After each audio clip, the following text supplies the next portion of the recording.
నేను కంటిన్యూగా చదవలేదు, నేను ఏదైతే గ్యాప్ ఇచ్చినా, ఇలాంటి కష్టాలు ఎవరైతే ప్రాబ్లమ్స్ ఎవరికైతే ఉంటాయో వాళ్ళు మాత్రమే ఉద్యోగాలు ఎక్కువగా సాధించుకుంటారు.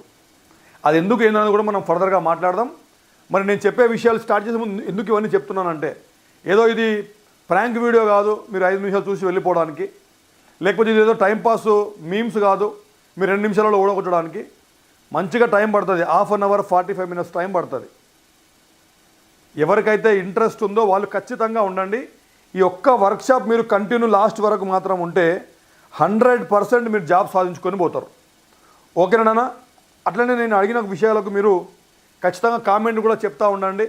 దయచేసి ఎవరైనా డిస్టర్బ్ చేయడానికి వచ్చిన వాళ్ళు ఉంటే దయచేసి వాళ్ళను వేడుకుంటున్నాం, డిస్టర్బ్ చేయకండి. పిల్లల జీవితాలకు సంబంధించిన అంశం ఇది. ఓకేనా? చలో let us start our today's topic. SI constable 2025 అని ఎందుకు పెట్టానో మీకు తెలుస్తుంది.